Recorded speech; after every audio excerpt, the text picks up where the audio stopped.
Тимовите на ДСЗИ се на терен цело ова време. 95% од градинките на територија на град Скопје се инспекторирани. До крај на денот, најверојатно комплетниот број на градинки ќе биде проверен во однос на моментот кој го спомнавте на прием на невакцинирани деца, со акцент на приватните.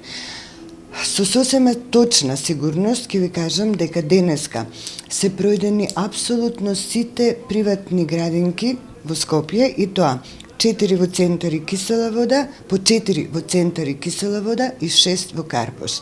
Во ниту една од споменатите приватни градинки нема забележано дека е примено дете на чување ниту вчера, ниту во тек на денешниот ден, кој не е вакцинирано со МРП вакцината. Со тоа да напоменам дека многу е мал бројот на присутни деца кои се збринуваат во овој период како во приватните, така и во јавните и во државните градинки. Сега следното прашање кое доаѓа од родителите е повеќе мерките се однесуваат само на градинките. Како да се заштитат од движењето по затворени трговски центри, игротеки и други места каде што можеби се шири заразата на мали сипаници? Кога се прогласува епидемија, Министерство за здравство наложува задолжителни мерки.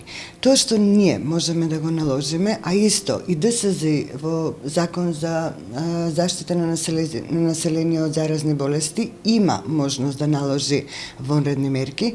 Тие можат да се однесуваат на групни престои од аспект на чување и збринување на деца, и овој пат се фокусиравме на таргет групата која е за жал и најзафатена од ова заболување.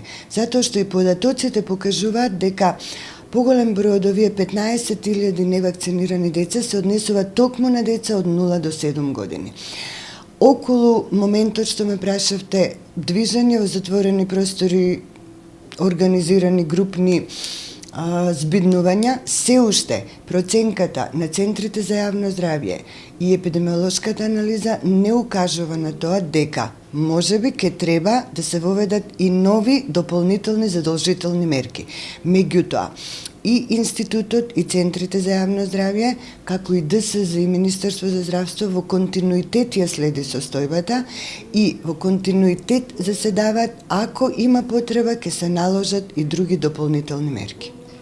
Се чини дека можеби или впечатокот е таков, и дел од директорите на градинките со кои контактиравме велат дека ова сепак не е долгорочно решение. Може ли да се направи некаква опција за посебни простори во градинките каде би се прибирале и тие невакцинирани деца, или барем во периодот додека не се вакцинираат, од причина што многу родители се загрижени дека немаат каде да ги остават своите деца, нема кој да ги чува, зимскиот распуст ќе заврши за некоја недела. Во момент кога една држава прогласува епидемија, тогаш државните органи се должни да го заштитат населението од проширување на одредената болест, односно заштитат од компликации.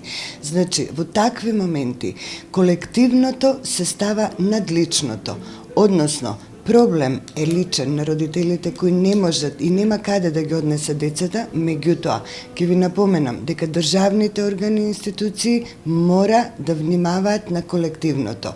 Во овој момент тоа значи изречената мерка се изрекува и мора да се почитува за да се превенираат поголеми последици. Никој не може да забрани на родител или група родители кои сакат да покренат било какви иницијативи. Понатаму тоа ќе биде изрегулирано низ системот на правниот систем.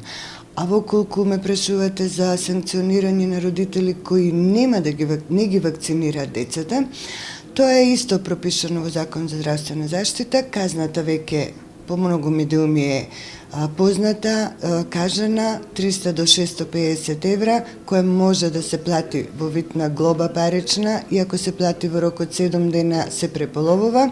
Родителите кои се повикани од ДСЗ не доаѓаат на тоа поравнување, за нив следи прекршочна пријава која се процесуира во надлежните судови.